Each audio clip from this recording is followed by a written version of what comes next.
Assalamualaikum warahmatullahi wabarakatuh. Innal hamdalillah nahmaduhu wa nasta'inuhu wa nastaghfiruh wa na'udzu billahi min shururi anfusina wa min sayyiati a'malina. May yahdihillahu fala mudhillalah wa may yudlilhu fala hadiyalah. Asyhadu an la ilaha illallah wahdahu la syarikalah. Asyhadu anna Muhammadan abduhu wa rasuluh alladzi la nabiyya wa la rasula ba'dah. Hadirin jamaah salat subuh. Berarti masih merhatiin gitu. Biasa kultum subuh gitu. Hadirin jamaah salat maghrib itu ngetes doang bersama. Masih fokus namanya. Salat maghrib yang insya Allah sampai isya dimuliakan Allah Subhanahu wa Ta'ala. Alhamdulillah di maghrib ini Allah Subhanahu wa Ta'ala masih memberikan kita kesempatan, kenikmatan untuk mensyukuri nikmat-nikmat Allah yang telah Allah berikan kepada kita. Tentu untuk jamaah kita yang sudah mendahului mungkin ya, atau yang terbaru mungkin Pak Haji Rohmat gitu, itu kan kalau kita boleh ngomongin bukan kejelekannya, ngomongin kebaikannya gitu, disunahkan begitu. Jadi jangan dibalik, di kita itu mayat itu sering dibicarakannya yang jeleknya gitu, sementara yang baik-baiknya dikubur gitu dengan jasadnya. Padahal sunnah Rasul itu tutup yang jeleknya, ceritakan yang baik-baiknya begitu. Nah, ikhwatu iman rahimakumullah, insyaallah saudara seiman kita mungkin Pak Haji Rohmat sudah pada tahu gitu. Kondisi apapun hujan selebat apapun insya Allah ada gitu. Nah, kita mudah-mudahan jadi saksi bahwa beliau termasuk insya Allah jadi orang yang soleh, orang yang menegakkan ibadah sholat gitu. Subuh dingin, maghrib enaknya istirahat gitu kan, leye-leye depan TV harusnya, tapi memaksakan diri ke masjid dalam rangka ibadah kepada Allah Subhanahu wa Ta'ala. Mudah-mudahan dosa beliau diampuni oleh Allah Subhanahu wa Ta'ala, dan mudah-mudahan beliau digolongkan termasuk hamba-hamba pilihan Allah Subhanahu wa Ta'ala yang ditempatkan di tempat yang insya Allah mulia. Kalau dalam hadis itu orang yang meninggal ada yang mustarihun, orang yang diistirahatkan oleh Allah Subhanahu wa Ta'ala dari penat dan puyengnya keduniaan begitu. Jadi orang soleh meninggal itu bukan suatu gangguan, hambatan, tapi malah jadi taman surga kan begitu. Dalam hadis Rasul menyebutkan sesungguhnya alam kubur itu bisa menjadi taman surga dan bisa menjadi parit neraka begitu. Orang soleh akan meminta kepada Allah supaya cepat-cepat kiamat begitu. Jadi yang namanya Nabi Muhammad, Abu Bakar As-Siddiq, Umar bin Khattab itu di kuburan pasti meminta kepada Allah itu supaya kiamat itu cepetan gitu, jangan lama-lama gitu. Tapi sebaliknya orang-orang semisal Abu Jahal, Fir'aun, sebaliknya mereka ingin kiamat itu ditangguhkan begitu.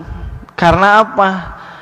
Di kuburan saja siksanya udah sebegini begitu, apalagi nanti di nerakanya Allah Subhanahu wa Ta'ala. Makanya ikhwatu iman rahimakumullah, dalam sholat kita suka berdoakan Allahumma inni a'udzubika min adzabil qabri kan begitu. Kubur ini menjadi penentu apakah orang ini menjadi penghuni surga atau penghuni neraka. Kalau di kuburannya dia mendapatkan nikmat, oh ahli surga. Tapi kalau di kuburnya dia disiksa, oh berarti ahli neraka. Itu gambaran awal yang digambarkan oleh Rasulullah SAW. Kuburan itu bisa menjadi taman surga atau malah menjadi parit neraka bagi orang yang telah memasuki kuburan. Ikhwatul iman rahimakumullah, dalam terminologi para ulama, wafat itu kan sama dengan kiamah sugro. Kiamah, jadi kiamah itu kan ada kiamah sugro, kiamah wusto, kiamah kubro. Kiamah sugro itu meninggalnya seseorang atau kerabat kita, atau harta kita habis, kiamat itu disebut. Tapi kiamat yang sugro. Sementara kiamah wusto, pertengahan, itu seperti musibah yang terjadi belakangan ini, musibah COVID. Ini kiamah, tapi masih termasuk golongan kiamah wusto, pertengahan. Karena yang meninggal bukan 1-2 orang, mencapai ratusan ribu. Kiamah wusto. Nah, nanti kiamah kubro yang meninggal bukan ratusan ribu lagi, tapi semua yang bernyawa akan mati. Kullu man 'alaiha fan, gitu. Semua yang bernyawa fan, akan binasa, akan fana, begitu. Nah, ikhwatul iman rahimakumullah, seperti tadi pagi di Gunung Kidul ada gempa gitu. Lumayan, kedalamannya itu 48 km. Tapi tidak berpotensi tsunami. Jadi sebenarnya manusia itu mau kemana juga ya tidak akan pernah selamat. Ke gunung dilanda, Gunung Merapi kan begitu. Ke laut tsunami, di daratan biasa gempa, mau kemana? Nah, ikhwatul iman rahimakumullah, di manakah mencari ketenangan? Tentu tempat yang paling aman adalah berlindung kepada Allah Subhanahu wa Ta'ala. Mau hidup di gunung, mau hidup di dataran rendah, mau hidup di istilahnya dekat laut, tidak akan pernah ada rasa takut kalau keimanan ada atau menghujam dalam hatinya. Allah menyebutkan kan, orang yang beriman itu la khaufun alaihim walahum yahzanun. Dia tidak akan pernah merasa takut akan apa yang akan terjadi, walahum yahzanun, dan tidak akan bersedih atas apa yang telah berlalu. Jadi orang beriman itu paket komplit, masa depan, masa lalu tidak akan membuatnya sedih ataupun takut.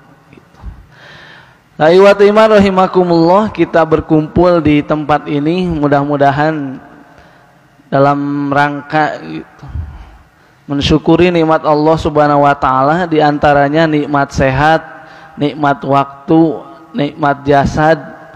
Alhamdulillah masih sehat wal afiat. Jadi sehat saja, kalau tanpa afiat juga kurang gitu. Sehat itu kan raganya ada begitu, tidak sakit, sehat. Tapi wal afiat itu dipakai untuk bermanfaat, disebut sehat wal afiat. Jadi orang-orang yang tidak sholat contohnya sehat tapi tidak afiat gitu. Nah, ikhwatul iman rahimakumullah, insyaallah di kesempatan yang sangat singkat ini kita akan sedikit membahas tentang tafsir surat Al-Kautsar. Al-Kautsar ini para ulama berbeda pendapat apakah makiyah atau madaniyah. Tentu karakteristiknya sangat berbeda. Makiyah itu ayatnya cenderung berbicara tentang hari kiamat, kemudian akidah, pokok-pokok akidah itu makiyah semua pasti. Tapi kalau surat Madaniyah tipenya itu hukum Islam, potong tangan kayak begitu pasti di Madinah. Homer di Madinah. Tapi kalau di Mekah urusan bab akidah, keyakinan. Makanya kenapa para sahabat ketika pindah ke Madinah bisa menguasai dunia?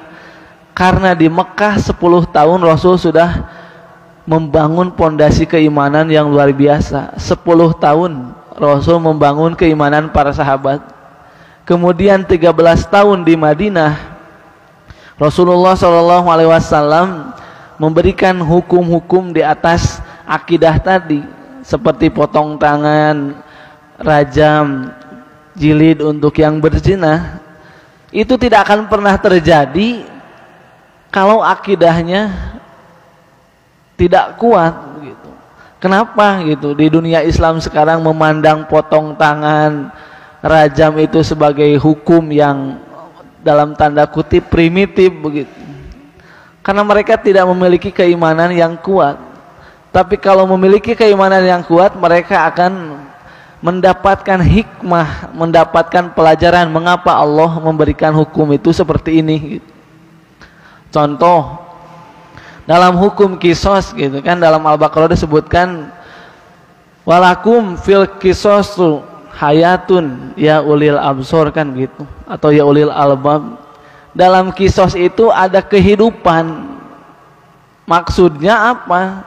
Ketika orang sudah dikisos akan menjadi pelajaran bagi manusia lainnya. Tidak akan ada orang yang berani mendolimi orang yang lain karena ada hukum kisos ini.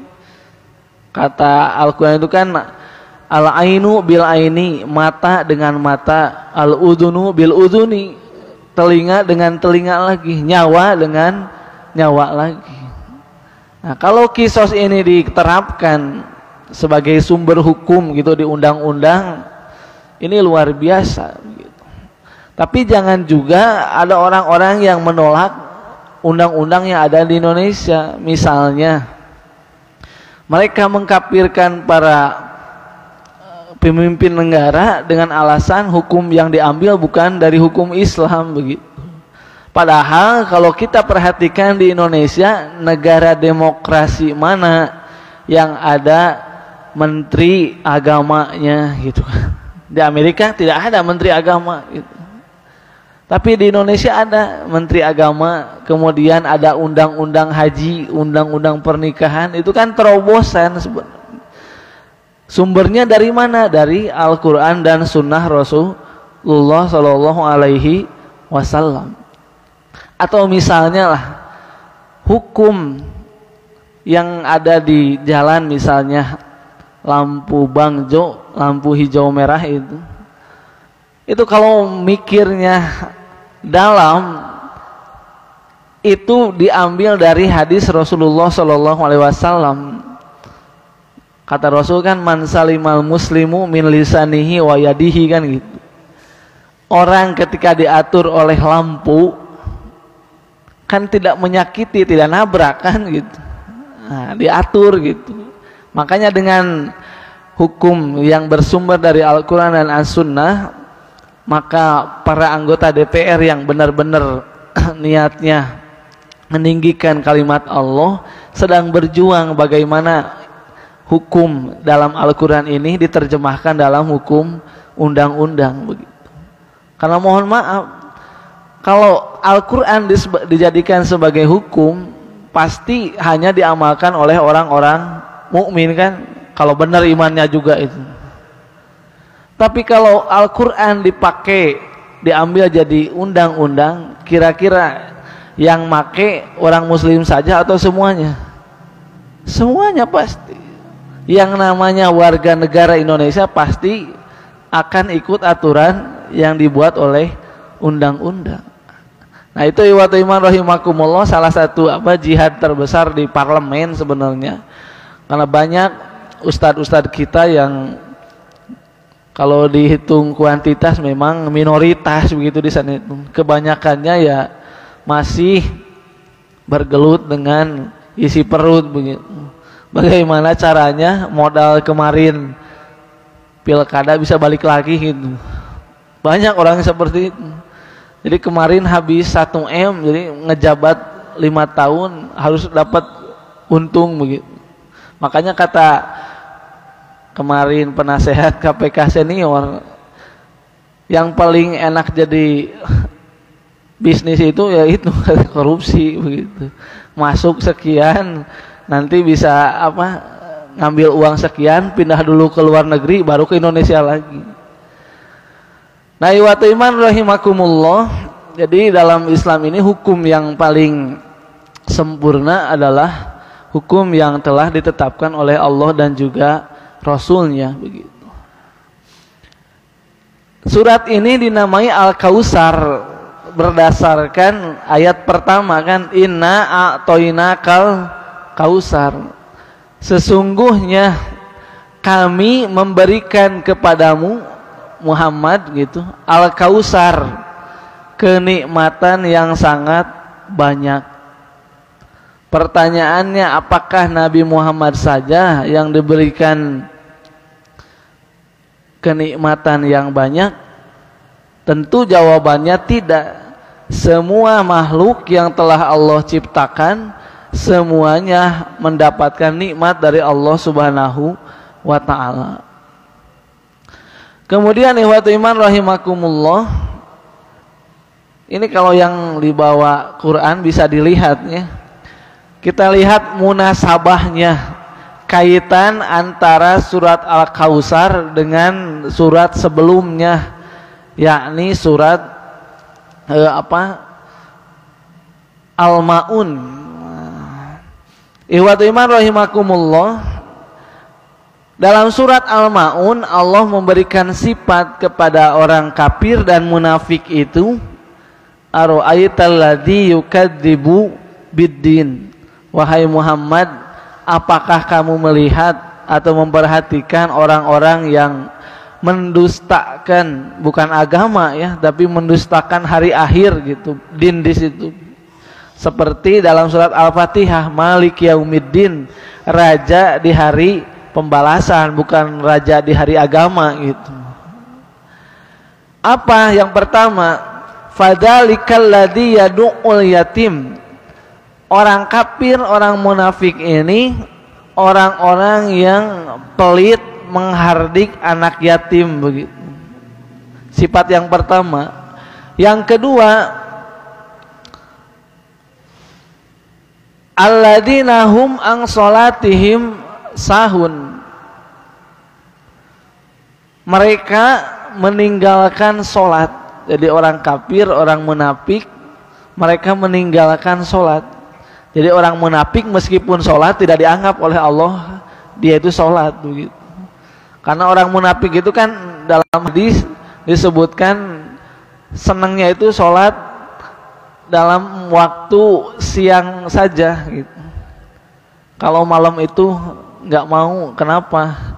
Tidak kelihatan katanya. Takut nggak ada yang muji begitu ke masjid.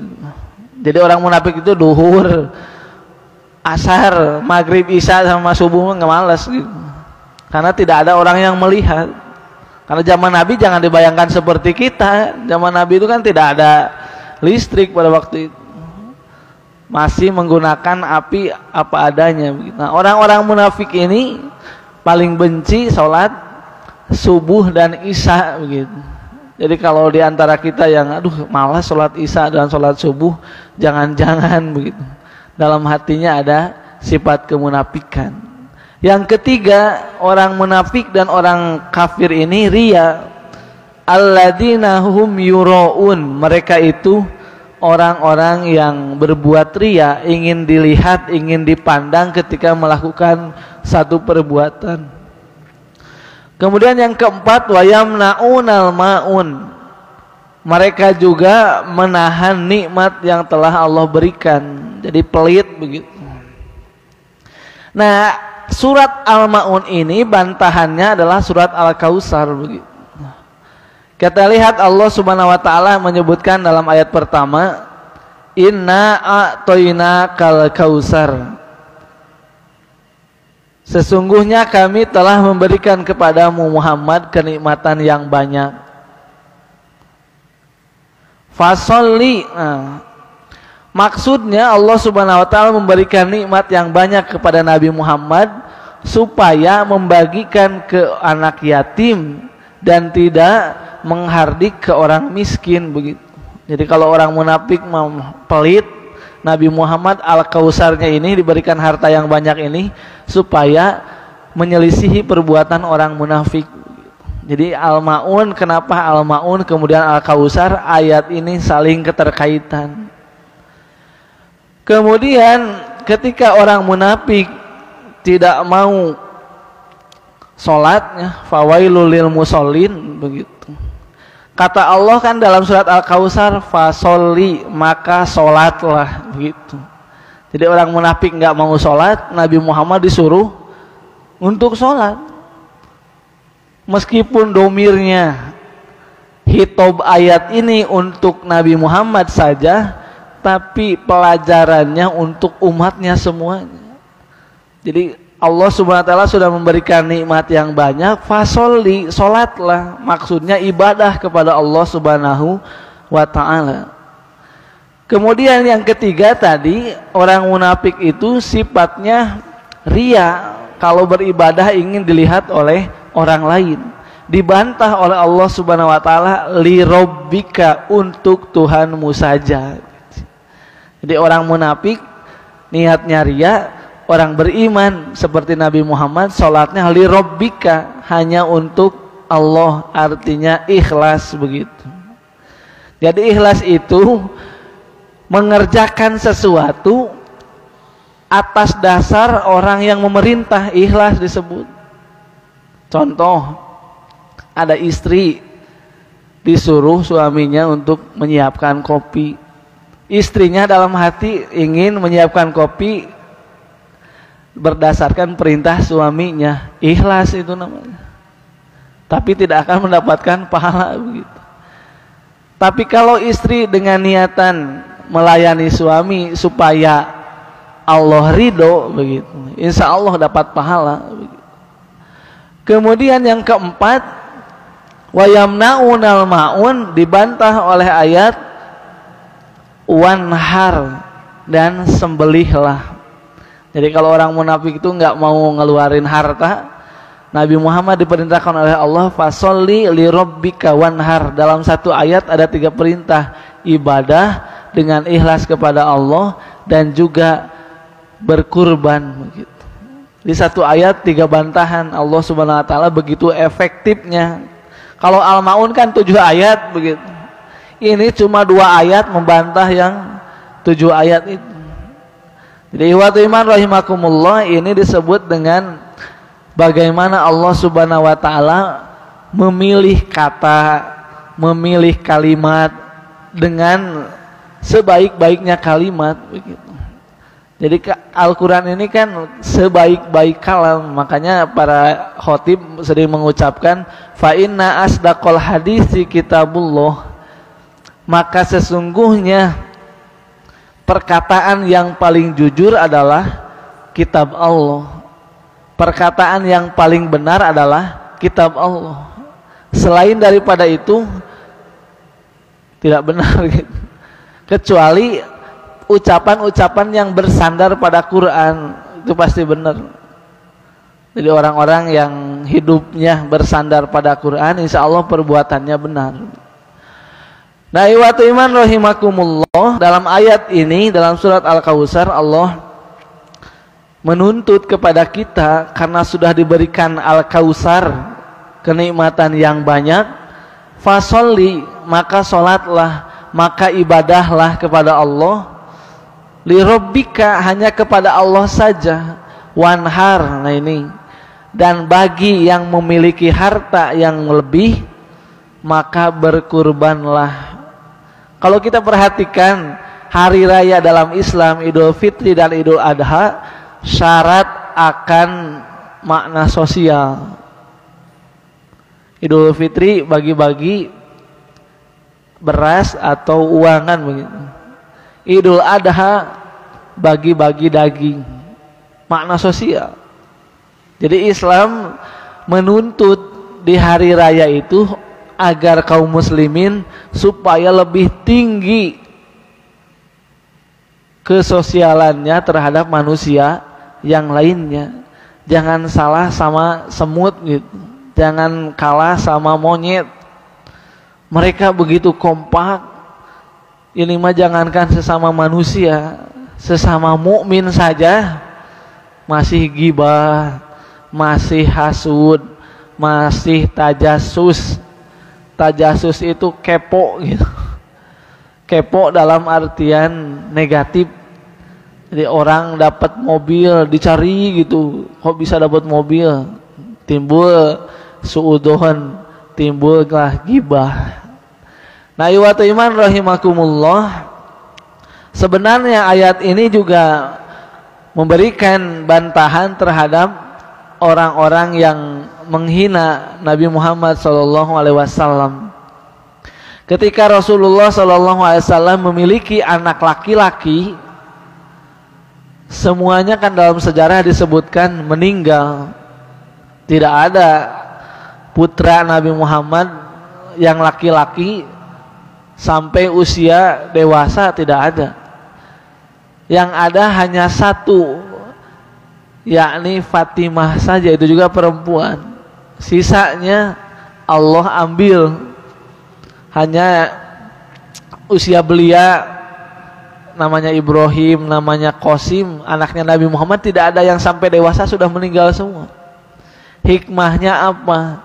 Nanti kalau anak ini jadi gede gitu, akan memperebutkan kekuasaan setelah Nabi Muhammad begitu.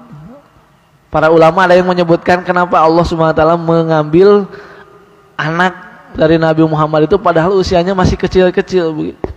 Ada yang menyebutkan hikmahnya adalah bahwa kenabian itu bukan seperti kerajaan gitu. Makanya Allah SWT mengambil anak-anak dari Nabi Muhammad itu orang-orang kafir, kemudian menyebutkan bahwa Nabi Muhammad itu al-abtar, orang yang mandul. Mandul kenapa? Karena setiap Nabi Muhammad SAW memiliki anak kecil, laki-laki khususnya, pasti Allah SWT mengambil. Makanya orang-orang Mekah itu sering ngebully gitu bahasa kita saat ini kepada Nabi Muhammad. Kasihan katanya, Muhammad itu nggak punya penerus begitu. Padahal risalah dakwah ini bukan urusan keluarga, tapi urusan keimanan kepada Allah Subhanahu wa taala. Buktinya Nabi Muhammad SAW wafat diteruskan oleh sahabatnya, terutama oleh Khulafaur Rasyidin, kemudian diteruskan oleh sahabat yang lainnya. Ini menunjukkan ikhwatu iman rahimakumullah bahwa dakwah ini tidak ada keterkaitan dengan nasab, tapi dakwah ini keterkaitan dengan keimanan kita kepada Allah Subhanahu wa taala. Jadi siapapun yang punya keimanan dalam hatinya, siapapun yang memiliki kecintaan kepada Allah dan juga Rasulnya, maka dia dituntut untuk berdakwah. Jadi orang yang berjualan, kalau dia beriman, dia dituntut untuk berdakwah. Orang yang kerja di kantor, kalau ngaku beriman, dia mesti berdakwah kepada Allah. Meskipun orang itu tukang parkir, meskipun orang itu kerja apapun, dia memiliki tugas dakwah sama dengan orang yang lainnya. Selama keimanan ada dalam hati, maka orang tersebut berkewajiban untuk berdakwah. Jadi dakwah itu bukan hanya di mimbar sebenarnya. Jadi kalau di mimbar itu bukan dakwah, ceramah. Nah, di kita banyak orang yang menyempitkan makna dakwah itu di atas mimbar. Padahal dakwah itu bukan di mimbar. Apapun yang kita lakukan, apapun yang kita kerjakan, harusnya menjadi lahan dakwah terhadap orang lain. Maka kata Allah Subhanahu wa taala, "Ud'u ila sabili rabbika bil hikmah wal mau'izatil hasanah wajadilhum billati hiya ahsan." Ayyuhal iman rahimakumullah. Surat ini juga para ulama berbeda pendapat. Al-Kausar ini maknanya apakah satu telaga yang akan kita jumpai nanti di akhirat, atau makna yang kedua yakni kenikmatan yang sangat banyak. Jadi orang Arab kalau menyebutkan sesuatu yang banyak itu pakai wajannya fau'alun. Kausar itu dari kalimat kasirun, artinya banyak begitu. Al-Kausar berarti kenikmatan yang sangat banyak, luar biasa. Kita buktikan ikhwatul iman rahimakumullah, bagaimana Nabi Muhammad SAW diberikan nikmat oleh Allah Subhanahu wa taala. Misalnya dalam riwayat Imam Muslim, Nabi Muhammad itu pertama kalau mau perang jarak 100 hari, jarak 100 kilometer, musuhnya itu sudah ketakutan duluan gitu. Jadi nikmat umat Nabi Muhammad itu begitu. Kalau mau perang, contoh perang Badar, sebelum meninggalkan Mekah, kaum Quraisy itu sudah pasti pada takut begitu. Makanya dalam perang Badar, meskipun jumlahnya cuma 300 melawan 1000 orang, berarti kan 1 lawan 3, tapi Allah Subhanahu wa taala ternyata menurunkan pertolongannya. Dalam surat Al-Imran itu disebutkan al-malaikah munzalin, para malaikat diturunkan oleh Allah Subhanahu wa taala musawwimin, yang diberi tanda, dilihat oleh orang kafir, sementara kaum mukminin tidak pernah melihat sosok yang ikut berjuang bersama kaum muslimin. Makanya ikhwatul iman rahimakumullah, kita sering mendapati cerita-cerita banyak tentara-tentara kafir yang mendadak gila, yang mendadak stres, karena mereka melihat makhluk yang tidak biasa mereka lihat. Contoh misal tentara Israel, ada yang stres sampai sekarang belum sembuh-sembuh. Ternyata dalam pengakuan pertamanya dia melihat tentara yang berwarna putih begitu. Padahal kita tahu Hamas di Palestina itu tidak ada yang seragamnya putih. Hamas itu paling loreng-loreng kayak TNI atau hitam. Tapi ini ada orang-orang Israel digebuk oleh tentara yang berwarna putih. Ini dari mana begitu? Nah, ikhwatul iman rahimakumullah, janji Allah Subhanahu wa taala kepada orang-orang yang berjuang di jalan Allah Subhanahu wa taala akan ditolong meskipun tidak masuk akal begitu. Misalnya orang-orang Palestina ketika diboikot misalnya, mereka tidak mendapatkan pasokan makanan, tapi aneh ketika di laut banyak ikan-ikan yang istilahnya menepi begitu, hanya untuk menyerahkan diri kepada penduduk Palestina, khususnya di daerah Gaza. Nah, ikhwatul iman rahimakumullah, Nabi Muhammad itu diberikan musuh yang ketika mereka berangkat, mereka sudah takut duluan. Yang kedua, Nabi Muhammad ini diberikan nikmat seluruh bumi ini bisa dipakai untuk sholat. Jadi dimanapun bisa dipakai sholat, kecuali 2 tempat. Satu, tempat ibadah orang-orang non muslim. Yang kedua, di WC tidak boleh. Jadi seandainya kalau ada pedagang misalnya, ataupun orang yang sedang bertani jauh dari masjid, bisa sholat di pinggiran ladangnya begitu untuk melaksanakan sholat. Tentu beda pahalanya dengan sholat yang di masjid, karena memang masjid ini memiliki keutamaan yang luar biasa. Jangankan sholatnya begitu ya, berangkatnya dari rumah saja kan kaki kanan menambah pahala, kaki kiri menghapus dosa. Tapi kalau ke sawah kan, sholat di sawah tidak ada padilah ke sawah ngangkat derajat begitu, tidak ada. Makanya sebaik-baik sholatnya itu sholat di masjid. apalagi laki-laki ya. Kata Rasul itu saking wajibnya bahkan Rasul mau membakar rumah para laki-laki yang tidak mau sholat di masjid. Nah, iwatu iman rahimakumullah. Kemudian Rasulullah SAW diberikan keutamaan itu lebih lengkap dalam surat Wadduha. Itu bisa dibaca, mungkin terjemahnya saja sudah terbayang bagaimana Allah Subhanahu wa taala memberikan keutamaan pada Nabi Muhammad. Dalam surat Al-Insyirah juga sama, alam nasroh laka sodrok, bukankah kami telah melapangkan dadamu, telah menenangkan hatimu.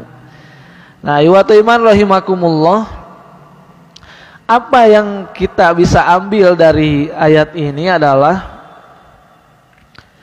pertama, bayanu fadlillahil karim wa amtinanuhu ala nabiyhi ar-rahim bi'ita'ihi al-khair.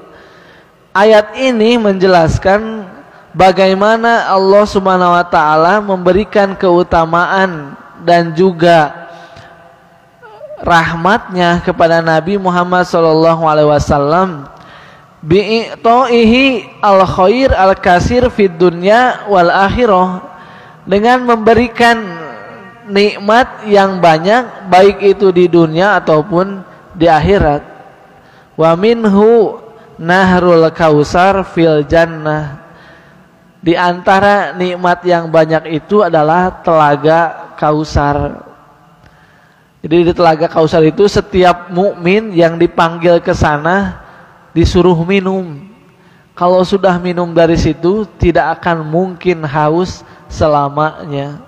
Dalam hadis disebutkan Rasulullah SAW mengatakan, nanti di telaga Kausar ini selain orang yang meminumnya tidak akan pernah haus selamanya, jumlah gelasnya gitu, jumlah gelas di telaga Kausar itu sama seperti jumlahnya bintang di langit.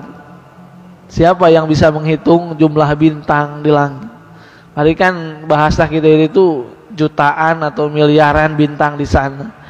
Nah, iwatu iman rahimakumullah, yang pertama dalam surat Al-Kausar ini Allah menyebutkan bagaimana Rasulullah SAW diberikan kenikmatan yang banyak baik itu di dunia dan di akhirat. Yang kedua, umiran nabi wa kadza ummatahu bil muwadzabah 'ala shalah. Perintah untuk nabi dan juga umatnya untuk memperhatikan ibadah salat. Karena sudah kita bahas di kultum subuh dan sudah banyak khotib yang menyebutkan mengenai fadilah salat, baik itu salat wajib ataupun salat sunnah. Wal ikhlasu fiha, dan ikhlas di dalam mengerjakan salat tersebut. Jadi salat selama apapun, secepat apapun, kalau tidak ada keikhlasan tidak akan diterima di sisi Allah Subhanahu wa taala. Wa nahrul adahi syukran lillahi taala, dan perintah yang ketiga adalah menyembelih adahi. Adahi ini binatang-binatang kurban, jamak dari udhiyah. Udhiyah itu satuannya ya, udhiyah. Jadi binatang kurban itu disebutnya udhiyah, sementara jamaknya adhahi. Yang ketiga, bisyaratur rasuli binasrihi ala a'daihi, kabar gembira dari Allah Subhanahu wa taala terhadap rasulnya, binasrihi ala a'daihi, bahwasanya Rasul akan ditolong atas musuh-musuhnya. Jadi Rasul itu di Mekah, di Madinah ditolong oleh Allah Subhanahu wa taala, tidak pernah ditinggalkan. Jadi kan pernah Rasul itu beberapa bulan tidak turun wahyu, diejek oleh orang-orang kafir itu, ah Muhammad kamu itu ditinggalin gitu sama Allah itu. Ternyata turun surat Ad-Duha sebagai bentuk hiburan dari Allah Subhanahu wa taala.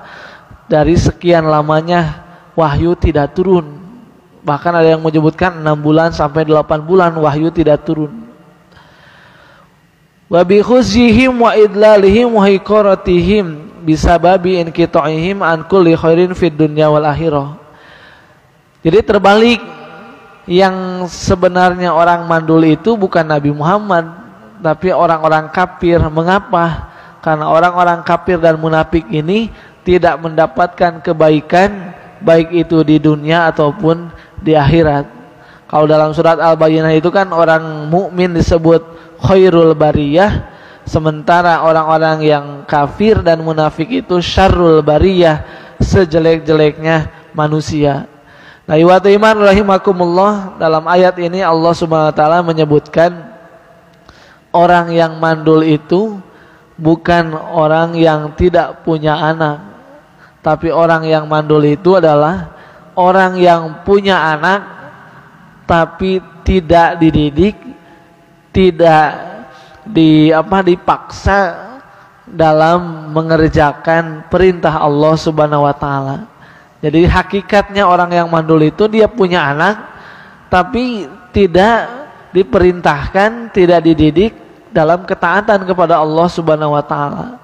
Nah, ikhwatul iman rahimakumullah, mudah-mudahan kita yang diberikan kenikmatan Allah Subhanahu wa taala anak-anak yang soleh dan solehah itu mudah-mudahan menjadi qurrat a'yun, menjadi penghibur, penyejuk mata, baik itu di dunia ataupun di akhirat. Amin Allahumma amin.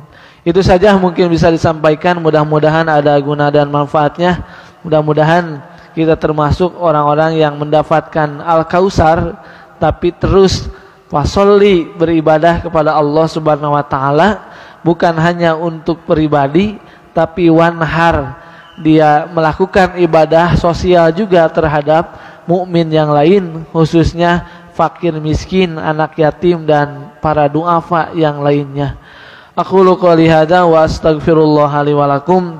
Rabbana hab lana min azwajina wa dzurriyyatina qurrata a'yun waj'alna lil muttaqina imama. Rabbana afrigh alaina sabra wa tsabbit aqdamana fansurna 'alal qaumil kafirin. Rabbighfirli wa liwalidayya wa lil mu'minina yauma yaqumul hisab. Rabbana atina fid dunya hasanah wa fil akhirati hasanah wa qina adzabannar. Assalamualaikum warahmatullahi wabarakatuh.